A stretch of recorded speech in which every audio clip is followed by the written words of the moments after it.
I'll offer, I think, 5 schools of thought on the question. I'll tell you what I think as well. We'll talk a little bit about the minimum wage, because there's an interesting clip. A spokesperson on Fox News said something very interesting that belies the deeper argument that I think is going on that is too often clouded by distractions in our national conversation. And I will talk about what I think is bigger than impeachment, more important than a vote for articles of impeachment in the United States House of Representatives, more important for the history of our country, for the trajectory of bending the arc of history towards justice. Let me start on the question of impeachment, because we had a raft of calls yesterday. We had a raft of calls 2 days ago, but most of what we were doing then was listening to the testimony and offering some commentary during it.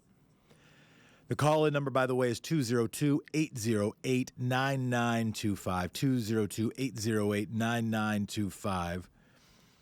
It's Anything Goes Friday. There are things that you may want to talk about. You can call in with those things. We are blessed with a smart set of listeners who care about the country, so bring us good stuff. Here are, from what I can tell, 5 views. I'm not sure what order I want to offer those views. There might be a 6th. But no, I'm gonna still call it 5. One I'm gonna ascribe to a listener. Name is Jeff, different Jeff. Essentially said this is the death blow. This is the big move. When I was gonna say a 6th, I think that one's adjacent to this guy sucks. We got to get rid of this president. He's lousy. I'm mad at him. He has violated the Constitution. He has committed high crimes and misdemeanors. I don't like this guy. We got to get rid of him. That's the big move that has to happen. That is the trump card on Trump. I think let's call it view 1. View 2, I think, is the Sarah Kendzior and Elizabeth Warren view, that it is a matter of principle. Also, I could bifurcate those. Those might be a little bit, and they're nuanced. Those could be a little bit different. The Elizabeth Warren just says it's a matter of sufficient gravity. And whatever the political implications, this is the kind of thing, this is the reason the United States Senate sits. This is the reason that there are separation of powers. This is what has to happen if you have a Department of Justice policy that says a sitting president can't be indicted, and a habit of the country of not indicting former presidents, that the only pathway to accountability is, in fact, articles of impeachment. And therefore, not as a matter of tactics or strategy, not as a matter of view 1 of trying to actually remove the president, but just as a matter of principle, it must be done. Sarah Kendzior would put, I think, a slightly different or maybe an additional element, which is to call the behavior out, to make it very clear if this kind of thing, if having a white supremacist president who invited Russian election interference and is financially benefiting, or for purposes of financially benefiting from such interference, that kind of thing cannot be approved of. And you can't only have people with a few microphones saying that. You need the weight of Congress saying that. You need, in fact, to stand up and say this is not okay. And if you don't say it's not okay, there'll be some people who say, I guess if the opposition party didn't think it was so bad, if they didn't think this was an impeachable offense, it obviously isn't an impeachable offense. And therefore, let's move on, talk about something else. There's a third view. Nate, do we have the Katie Hill clip queued up? Is it long? Do we have enough time before the break to run the whole thing? Why don't we play the Katie Hill clip? This is Katie Hill is a U.S. representative who is not yet ready to vote for articles of impeachment. And I'll let her use her words.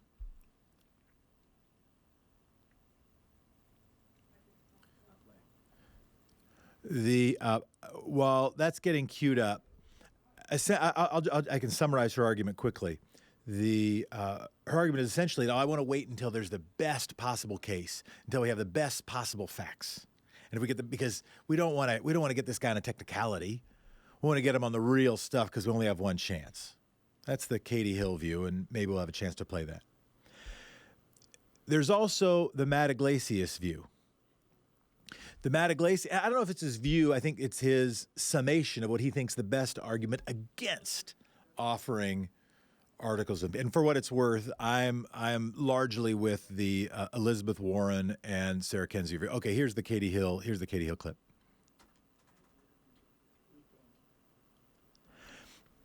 Maybe false alarm. The Matt Iglesias summary is essentially two parts. Democratic priorities are popular. The big things they want to do are popular. Impeachment is not as popular. And impeachment would take all of the energy. The press cares a whole lot about impeachment. They're more fascinated by impeachment. Heck, callers who call in, a plurality of them very motivated by the question of impeachment. It would draw away all of the attention from those popular things. In the midterm elections, it was focus on health care that helped win swing districts. It was the clarity that the Republican Party was trying to take away people's health care that helped win so many districts that Trump had won in 2016. That's what helped Democrats take the House in 2018. And then a focus on impeachment. This backfired. We thought, oh, well, people won't like you if you go after the president. That is a view. I don't think it's the strongest argument against articles of impeachment. The strongest argument against bring articles of impeachment is that it would take attention away from the most popular and maybe most impactful things that the Democratic House could do. And not that they couldn't have votes on both things, but that the press would pay more attention to the impeachment vote, that the national conversation would pay more attention, that Twitter would pay more attention, certainly the president would pay more attention to the impeachment vote. And then a last one is wait. It's a little mix of the Katie Hill view, but it's wait so that if we already know, if we already know that Mitch McConnell will not vote to probably even consider the articles of impeachment, will not even allow for a Senate trial, certainly will not allow for a Senate trial of conviction of the president, then the timing of this, for some people who are seeing it through a lens of tactics and strategy, would want to move it later, so it does. So you don't have a McConnell ending of the matter right leading into the election. For my part, I stand with Elizabeth Warren and Sarah Kendzior that this question should be made as a matter of principle, not as a matter of political strategy. It should be made based on facts and application of what a sensible definition of high crimes and misdemeanors are. And beyond that, I think we have to go beyond impeachment.